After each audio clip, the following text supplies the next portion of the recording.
On Christmas Eve, my fiancée handed my son a chore list in front of 22 guests. And my parents? She smirked. You eat here for free, so start earning it. Her daughter sneered. That's exactly what you deserve. That night, we packed one bag and disappeared. But what I did the next day changed everything.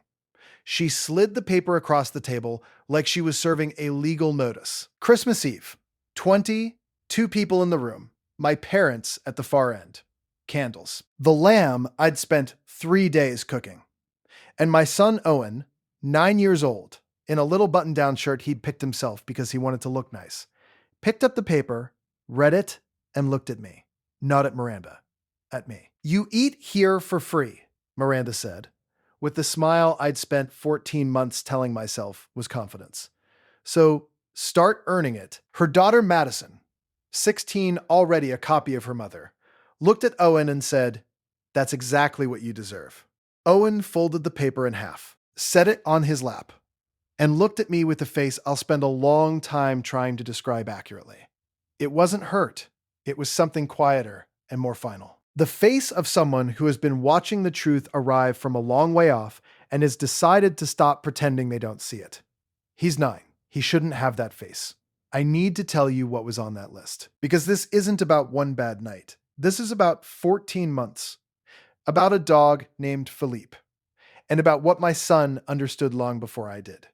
Let me go back to the beginning. My name is Matthias, 37.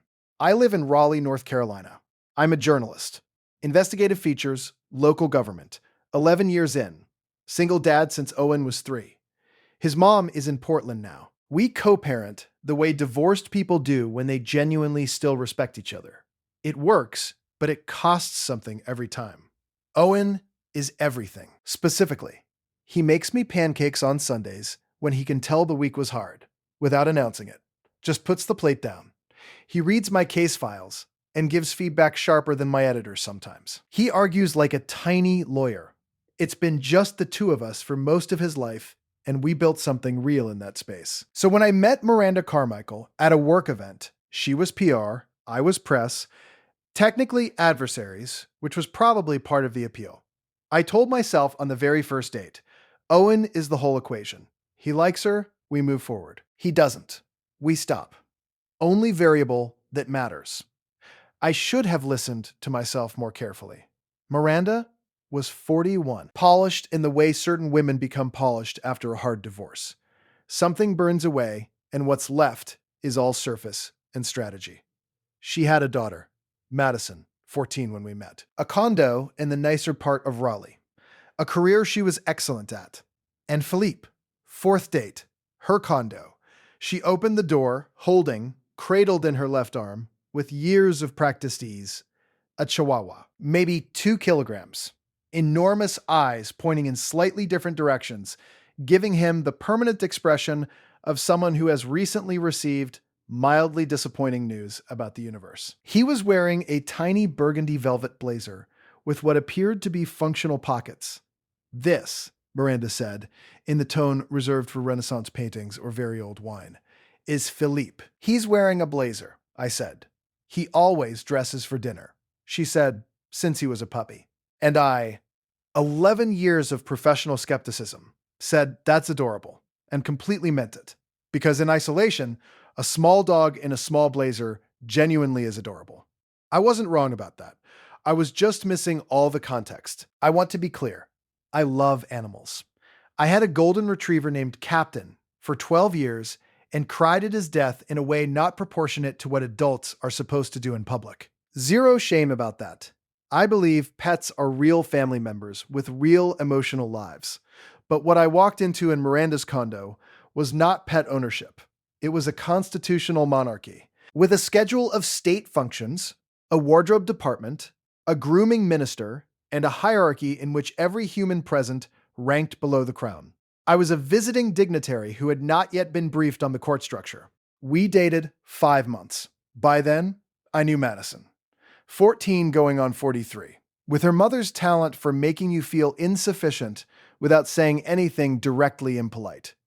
She decided Owen was a disappointment. Not dramatically. Just consistently, in the small daily ways that accumulate.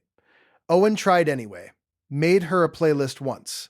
She said, "Some of these are kind of old," and went back to her phone.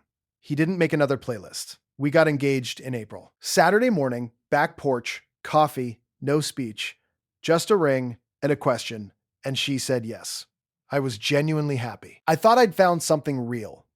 I moved into her condo in June because it was larger, rented out my house, packed Owen's room carefully. By Wednesday, I understood I'd miscalculated. Philippe, also known as Pip, baby boy, golden boy, my precious son, and most officially, child number 1, ran this household. Not metaphorically, literally. His schedule was printed, laminated, and mounted on the refrigerator in a plastic sleeve next to our family calendar. His was bigger. He had a groomer, 47 minutes out on the I-40, who required 7 minutes before his arrival to set the energy of the space. He had a wardrobe, 4 categories, multiple subcategories, sorted by color family and occasion register, because those are not the same system. And confusing them was a meaningful error. He had a nail trimming protocol involving natural light, the bathroom floor, and a clockwise forehead scratch that I performed 41 times. 41. I kept count. I'm a journalist. I keep count of everything. And somewhere in October, Miranda began referring to Philippe in casual conversation as child number 1. Not as a joke, as a title. Child number 1 needs his evening walk. Don't put your bag there. That's child number 1's spot. Don't forget, child number 1 has grooming Thursday, 300 times between October and Christmas Eve. I counted that too. Owen heard every single one. He never said a word to me about it. Not once. He absorbed it in silence because he was trying to protect me from understanding something he'd already figured out on his own. He's 9. He shouldn't have to protect me. And I have to carry that. At every family dinner, the seating arrangement was Miranda, Philippe's cushion, Madison, then the rest of us wherever we fit.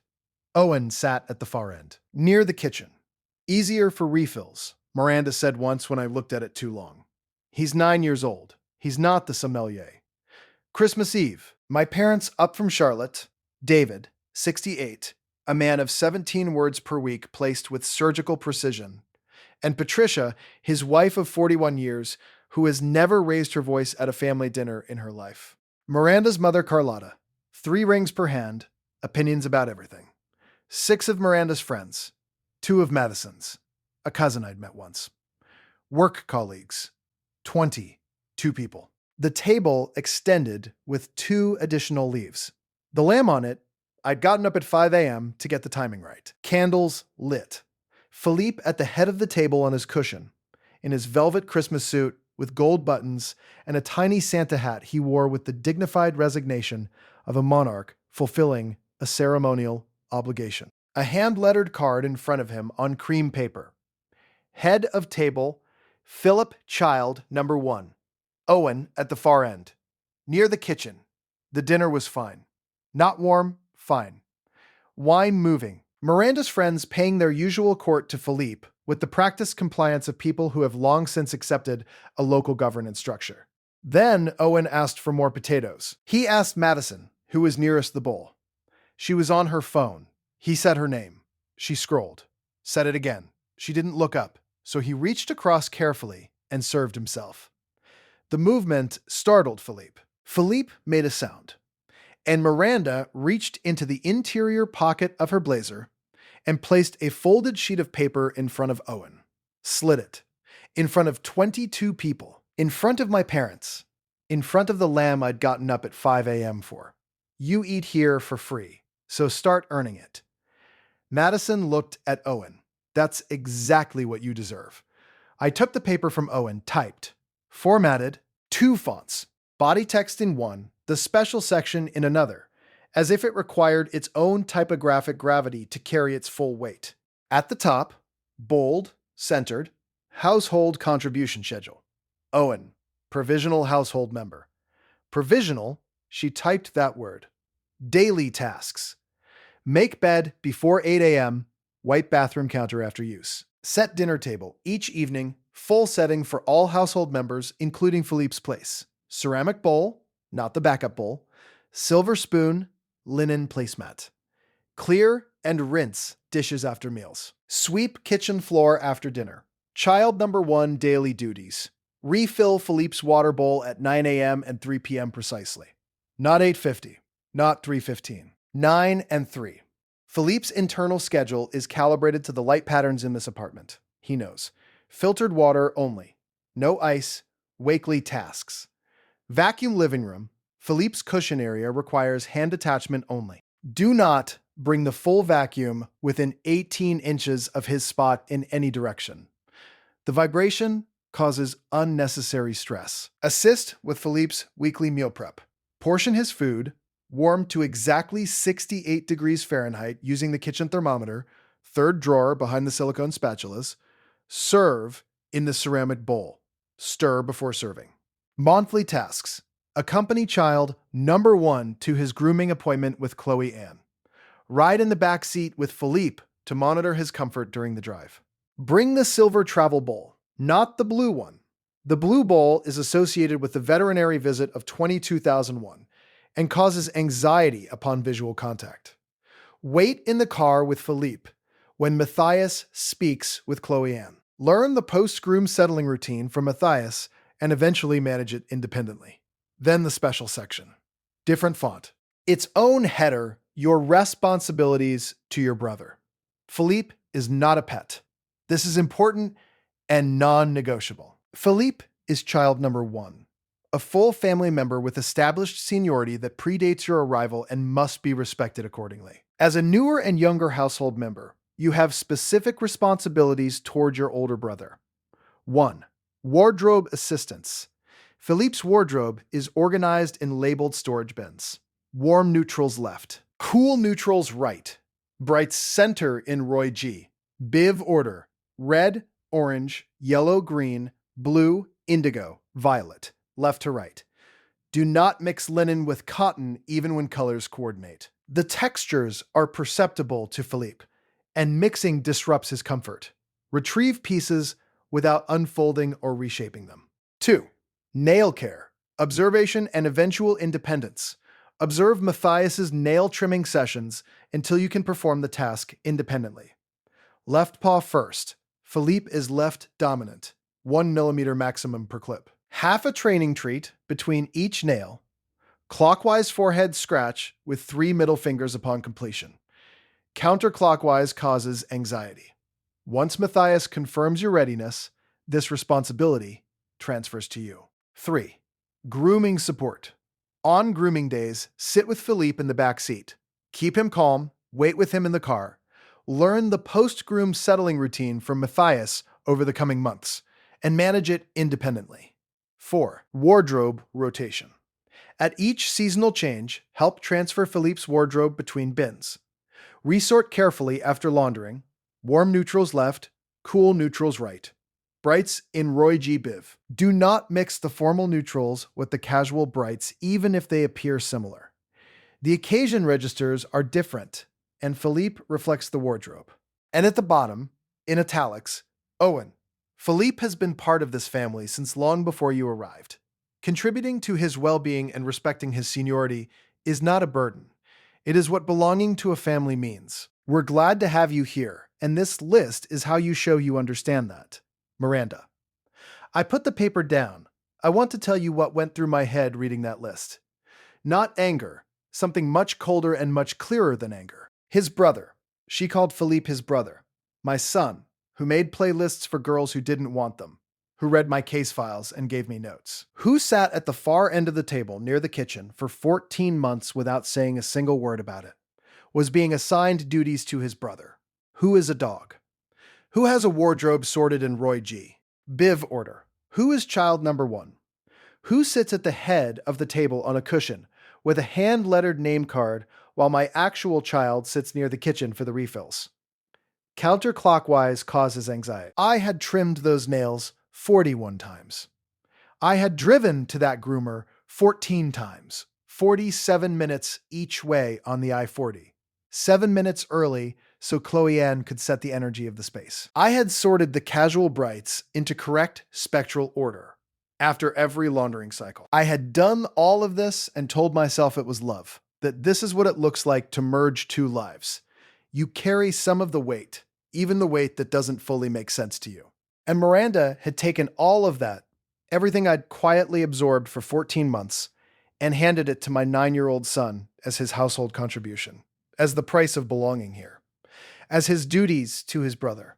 Something shifted. Not heat, the opposite of heat. Cold, clear, final. Done. My father, David, looked down the full length of the table at Miranda and said very quietly, "I think we should get the check." We were in someone's home. There was no check. Every person in that room understood exactly what he meant. We left before dessert. Owen held my hand in the parking lot without being asked. He didn't speak until we reached the car, then said, "Dad, can we not go back?" "Yeah, buddy. I think that's right." We went to my parents' hotel. My mom held Owen for a long time without saying anything, which was exactly correct. My dad sat next to me on the edge of the bed. "The paper was pre-folded," he said eventually. "I know. She put it in her pocket before she came to dinner. She planned it." "I know, Dad." Most of it was about the dog. Not contempt, the tone of a man trying to understand the shape of something genuinely unfamiliar. I sat in the hotel bathroom and ran the arithmetic. 14 months, 41 nail sessions, 14 grooming drives, 4 wardrobe rotations, 300 uses of child number 1 Halloween lobster costume that cost more than Owen's winter coat, 1 document, pre-folded, carried in a blazer pocket to Christmas dinner in front of 22 people and my parents. And then the thing that I kept coming back to, the thing I couldn't put down. She had handed my son a list of his duties to his brother, and the brother was a dog, and the dog had better furniture, and the dog had a more prominent name card, and the dog had been living in that apartment for 7 years, and had established seniority, and all of that was written down in 2 fonts on a piece of paper that had been folded in a blazer pocket before the appetizers were served. I took out my phone. I'm a journalist. When something is this clearly documented, you document it back. I emailed Miranda at 2 a.m. No document, no formatted list, no special section with its own font. Just 1 paragraph. Because sometimes 1 paragraph is enough. Miranda, I read the list. All of it. I want to make sure I understood it correctly. Owen is a provisional household member. Philippe is child number 1. Philippe has seniority. Philippe's wardrobe must be sorted by color, family, and occasion register. And those are not the same system. Owen will eventually inherit the nail trimming schedule as part of his duties to his brother, who is Philippe, who is a dog, who is currently outranking my son at the dinner table in both seating placement and formal documentation. I drove to that groomer 14 times, 47 minutes each way. 7 minutes early so Chloe Ann could set the energy of the space. I trimmed those nails 41 times on the bathroom floor in natural light. With the left paw first, because he is left dominant, I sorted the casual brights into Roy G. Biv order after every laundering cycle for a year. I did all of that because I thought I was being an assistant. I also understand now what my son has understood for a very long time. That in this household, he was provisional and Philippe was permanent. He was near the kitchen and Philippe was at the head of the table. He was the newcomer who needed to earn his place, and Philippe was the senior family member whose seniority must be respected. He's 9 years old. He sat with that for 14 months without saying a word to me. That's the part I can't get past. Not the wardrobe system, not the occasion registers, not even the word brother, though I'll be honest, the word brother is going to take some time. It's that he knew and he didn't tell me because he was protecting me. And he's 9. I'll be out of the apartment by 8 a.m. I left the nail trimming cloth and the silver travel bowl on the counter. The color wheel is still in the closet. It was there when I arrived, and I assume it will be there when I leave. And I have genuinely made peace with that. Matthias, I drove to the condo at 7 a.m. Miranda was at her mother's Christmas brunch. I knew this because her schedule had lived in my awareness like a second calendar for 14 months. Used my key, collected Owen's things, and a box of mine. Left my key on the counter. Drove back to the hotel. Miranda got home at 12:43 p.m. Called at 12:45. Didn't pick up. 12:51. Didn't pick up. 5 more calls between 1 p.m. and 1:40. Text at 1:43. Matthias, this is not funny. Text at 1:51. The part about being an assistant, I need you to know that's not what you were. Text at 1:58. You took the good coffee. Text at 2:31 from Madison. Hey, my mom is really upset. But I'm not going to lie. The part about Owen protecting you, and he's 9. I had to put my phone down. I don't know why I'm telling you this. I read that 7 times. She had sat across from my 9-year-old at Christmas dinner and said, "That's exactly what you deserve." And 14 hours later, she was texting me about which line landed. Something is in that kid. Something that could grow, given different conditions. But I can't be the one to provide them. That made me sad in a specific way. At 3 p.m., Miranda's sister Brenda called. "I've heard about the email," she said. "How?" Carlotta read it out loud at the brunch table. Pause. The part about the nail trimming cloth and the silver travel bowl and the color wheel being there when you arrived. Matthias. She had to stop reading. It was there when I arrived.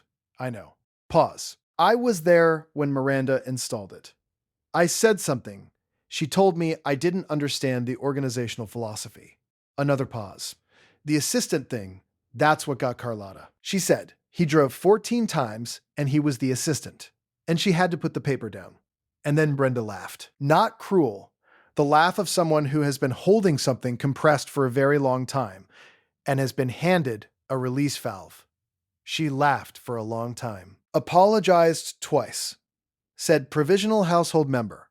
Matthias. He typed provisional and had to put the phone down. By 5 p.m., Carlotta had forwarded the email to Miranda's other sister, who had read it at her own Christmas dinner. By 7 p.m., it had reached at least 8 people with no personal connection to any of this. By 8:30 p.m., someone had screenshotted the list from Owen's paper, not the email, the original list with its 2 fonts and its special section, and posted it in a Raleigh neighborhood Facebook group. Found this. Is Philippe okay? Is this an elderly care plan? Should the community check in? 81 comments in 45 minutes. The dominant community theory.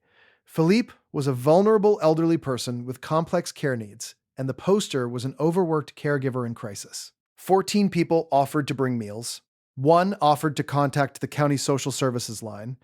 Then someone figured out Philippe was a Chihuahua. The thread transformed completely. Within 20 minutes, it had become an open forum for everyone in Greater Raleigh who had ever loved someone whose pet outranked them in the household hierarchy. 63 stories shared. A woman named Deborah K. Rowley Mom posted about a hamster situation that I believe requires its own documentary. I won't tell it here because it isn't mine to tell, but I will say the hamster had an estate planning document. That is not a joke. That was her opening line. The thread ran 5 days. I did not plan any part of the Facebook component. At 9:17 p.m., Chloe Ann called. The groomer, 47 minutes on the I-40. 14 drives, she said. Not a question. In 14 months. Long silence. She always told me you were her assistant. I sat with that sentence for a moment. I always thought it was a bit formal, Chloe Ann said. Sending your assistant to a groomer. Never asked. Another pause. Your energy in my waiting room was always the best. Philippe actually settles when you're around.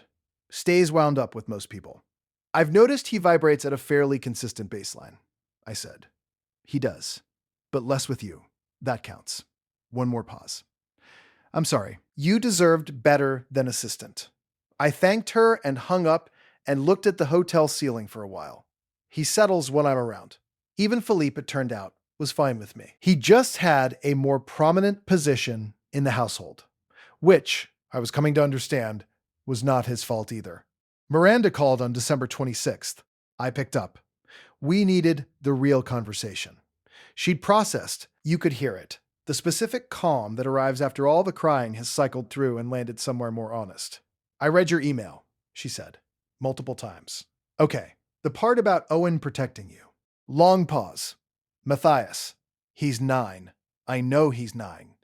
I didn't think about it that way, that he was sitting with all of it and not telling you, because she stopped. Because he was watching out for me, I said. Yeah, silence. Here's the thing I keep landing on, I said. That list was pre-folded. You wrote it before dinner. You printed it and folded it and put it in your blazer pocket before you sat down with 22 people. That's not a reaction to something Owen did. That's a plan. You planned to hand my son a document about his duties to his brother at Christmas dinner. She didn't answer. And the brother is Philippe, I said. Who has the head of the table? Who has the name card? Who has the wardrobe system and the grooming appointment and the established seniority? And my son is provisional. That's the word you used. Provisional. Long silence. When you moved in, she said finally, slowly, there was so much change. Philippe had been there 7 years. He was the one constant. I needed to protect his seniority, I said. She didn't answer. Miranda, that's the whole sentence. You needed to protect his position over my son. The silence after that was different from the others. The silence of someone hearing something true that they've been circling for a long time without ever landing directly on it. I didn't think it would feel that way, she said finally.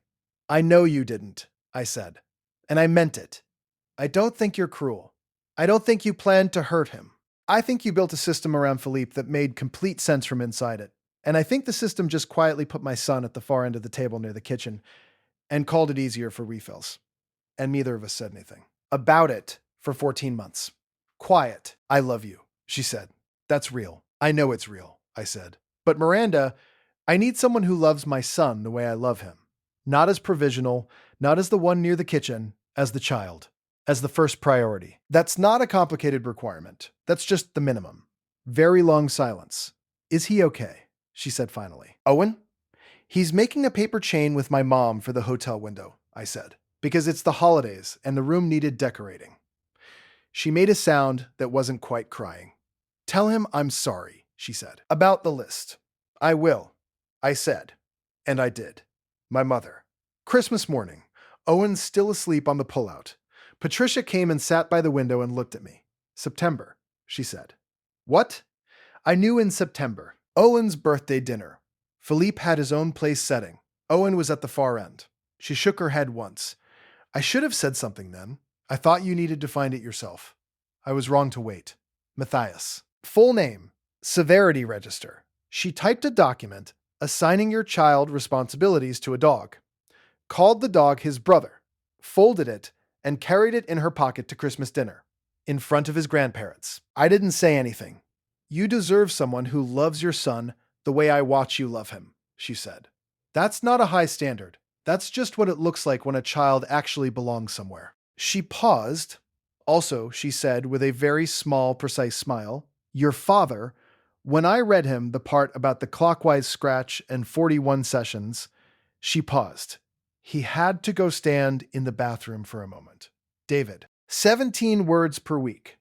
Undone by a Chihuahua's nail care protocol. I knew then we were going to be okay. New Year's Eve, the four of us in the hotel room with takeout containers and the paper chain Owen had made strung across the window. Owen looked up from his noodles. Completely unprompted. Dad, do you think Philippe is sad we left? I thought about it honestly. I think he's okay, I said. He's with Miranda. She loves him. He has his routines. Owen nodded. Thought for a moment. I feel bad for him, he said. He didn't ask to be child number one. He's just a dog. He didn't design the system. 9 years old. That's a generous way to think about it, I said. I mean, he said, completely matter of fact, it's not his fault his nail care schedule was considered a growth opportunity for me. My father made a sound from across the room that I identified after a moment as laughter. I hadn't heard it in several days. It was the best sound I'd heard in a long time.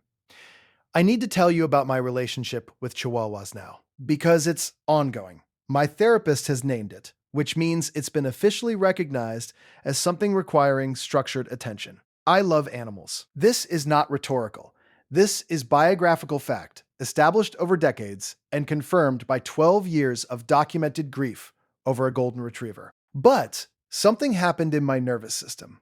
Across 14 months of close proximity service to Philippe, something accumulated. I didn't understand what, until 3 weeks after Christmas, at a coffee shop on a Tuesday morning when someone walked in with a Chihuahua in a tote bag.